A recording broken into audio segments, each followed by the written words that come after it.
১১ থেকে ২০ গ্রেড সরকারি চাকরির লিখিত পরীক্ষার প্রস্তুতির বাংলা সাহিত্য বিষয়ের নতুন আরেকটি লেকচারে আপনাদের সবাইকে জানাচ্ছি স্বাগতম। আজকের লেকচারে আমরা মাইকেল মধুসূদন দত্ত এবং জীবনানন্দ দাশ সম্পর্কিত সংক্ষিপ্ত যে প্রশ্ন উত্তর অর্থাৎ ১১ থেকে ২০ গ্রেডে বিগত সময়ে এই দুজন লেখকের যে তথ্য থেকে প্রশ্নগুলো এসেছে সেগুলোর উপরে একটা আলোচনা করব। মাইকেল মধুসূদন দত্ত জন্ম এবং মৃত্যু। জন্ম হচ্ছে যশোরের কেশবপুর উপজেলার কপোতাক্ষ নদীর তীরে অবস্থিত সাগরদাড়ি গ্রাম এবং মৃত্যু হচ্ছে কলিকাতার আলিপুর হাসপাতালে। জন্ম হচ্ছে 1824-এর 25 জানুয়ারি এবং মৃত্যু হচ্ছে 1873-এর 29 জুন। মাইকেল মধুসূদন দত্তের ছদ্মনাম হচ্ছে টিমোথি পেনপয়েম।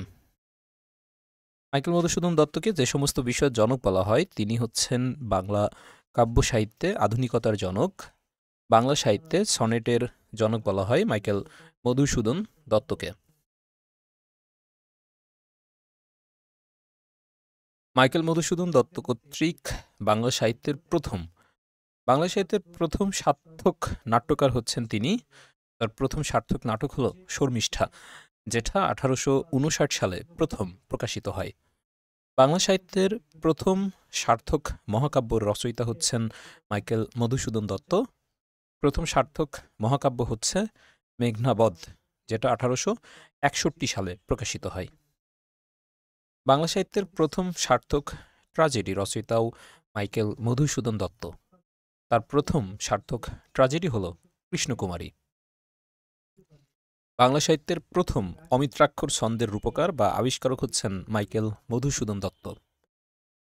বাংলা সাহিত্যের প্রথম প্রহসন রচয়িতা, যেটার নাম হচ্ছে একই কি বলে সভ্যতা এবং বুড়ো শালিকের ঘাড়ে রো, এটি রচয়িতা হচ্ছেন মাইকেল মধুসূদন দত্ত। বাংলা সাহিত্যের প্রথম বিদ্রোহী কবি বলা হয় মাইকেল মধুসূদন দত্তকে।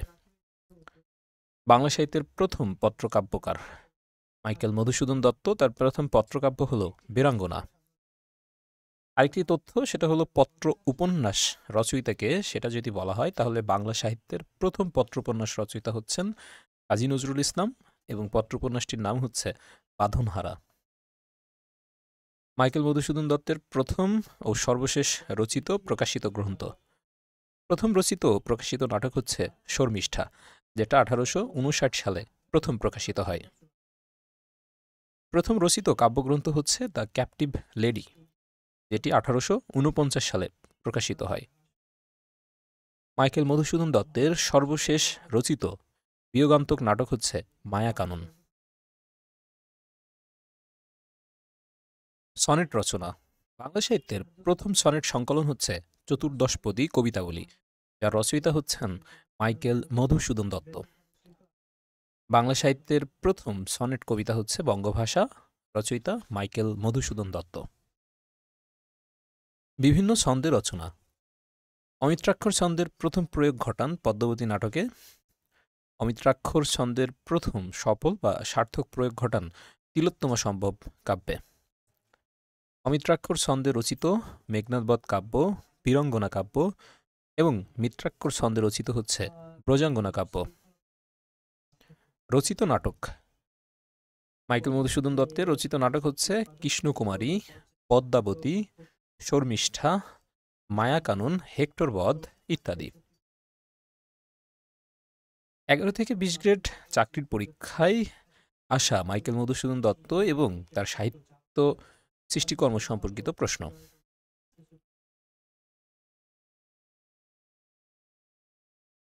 বাংলা সাহিত্যে সনেট রচনার প্রবর্তক কে? মাইকেল মধুসূদন দত্ত। বাংলা সাহিত্যে অমিত্রাক্ষর ছন্দের প্রবর্তক কে?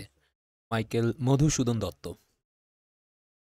বাংলা সাহিত্যের প্রথম ট্র্যাজেডি নাটকের নাম কি? কৃষ্ণকুমারী। মেঘনাদবধ কাব্যের রচয়িতাকে? মাইকেল মধুসূদন দত্ত। মাইকেল মধুসূদন দত্তের বীরাঙ্গনা কাব্য কি ধরনের রচনা?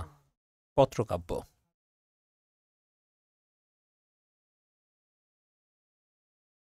বাংলা সাহিত্যে অমিত্রাক্ষর ছন্দ প্রথম ব্যবহৃত হয় পদ্মাবতী নাটকে, আর পদ্মাবতী নাটকের লেখক হলেন মাইকেল মধুসূদন দত্ত। শর্মিষ্ঠা কি? মাইকেল মধুসূদন দত্তের একটি নাটক। বাংলা সাহিত্যের প্রথম সার্থক মহাকাব্য কোনটি? মেঘনাদ বধ কাব্য।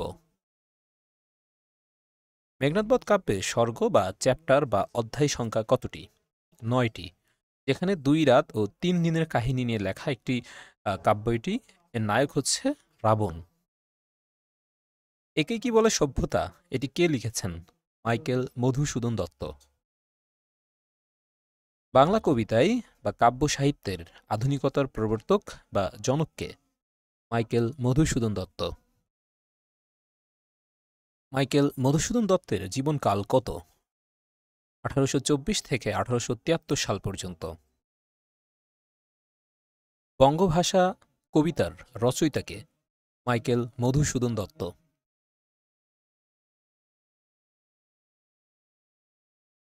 কৃষ্ণকুমারী নাটকের নাট্যকার কে? মাইকেল মধুসূদন দত্ত। দত্তকুলোদ্ভব কবি কে?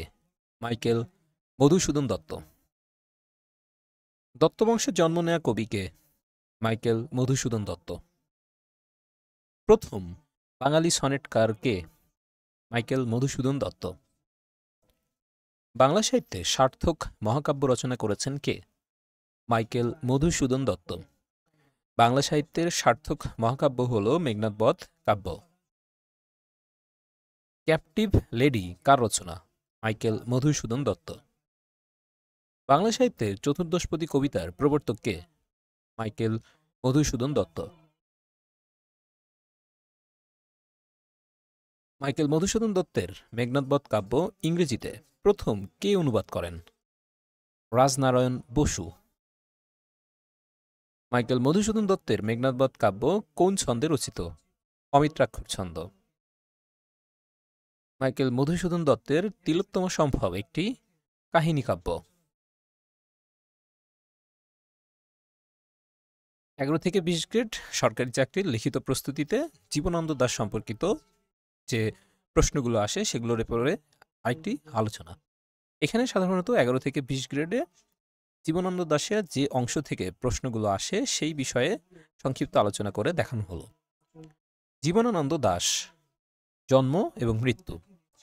জন্ম হচ্ছে ১৭ ফেব্রুয়ারি ১৮৯৯ সালে এবং মৃত্যু ২২ অক্টোবর ১৯৫৪ সালে। জন্ম বাংলা তারিখ হচ্ছে ৬ ফাল্গুন ১৩০৫ এবং মৃত্যু বাংলা তারিখ হচ্ছে ৫ কার্তিক ১৩৬১ বঙ্গাব্দ।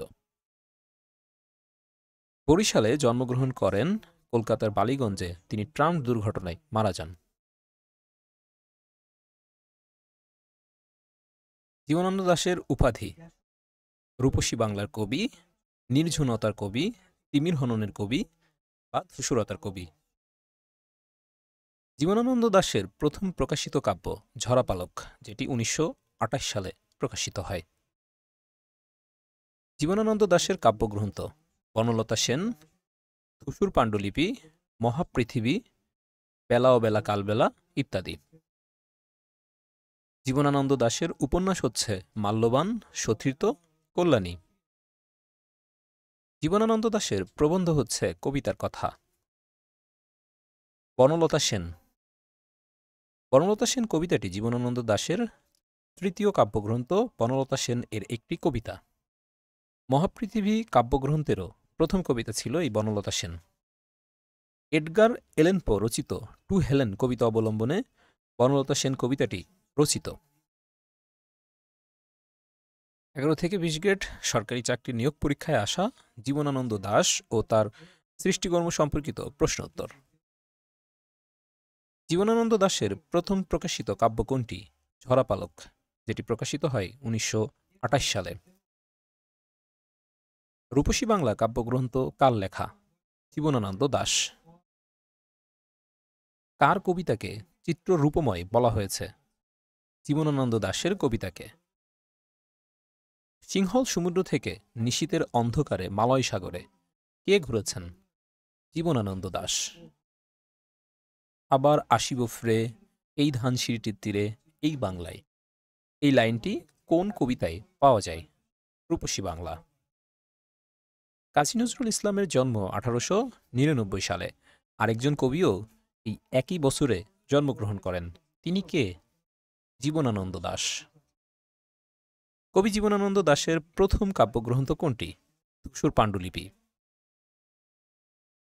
কুয়াশার বুকে ভেসে একদিন আসিব এ কাঁঠাল ছায়ায়, কে আসবেন? জীবনানন্দ দাশ। জীবনানন্দ দাশের একটি বিখ্যাত কবিতার নাম লিখুন। বনলতা সেন। জীবনানন্দ দাশকে নির্জনতম কবি বলে আখ্যায়িত করেন কে? বুদ্ধদেব বসু। ধূসর পাণ্ডুলিপি কার লেখা? জীবনানন্দ দাশ। পাখির নীড়ের মতো চোখ তুলে নাটোরের বনলতা সেন। এখানে নীড় শব্দটি কোন অর্থে ব্যবহৃত হয়েছে? নান্দনিক অর্থে। বাংলার মুখ আমি দেখিয়াছি, তাই পৃথিবীর রূপ খুঁজিতে যায় না আর। এটি কার লেখা? জীবনানন্দ দাশের লেখা। রূপসী বাংলার কবিকে? জীবনানন্দ দাশ। সমস্ত দিনের শেষে শিশিরের শব্দের মতো সন্ধ্যা নামে, এটি কার লেখা? জীবনানন্দ দাশ। সুরঞ্জনা, ওইখানে যেও নাকো তুমি, কোন কবি এই কথা বলেছিলেন? জীবনানন্দ দাশ।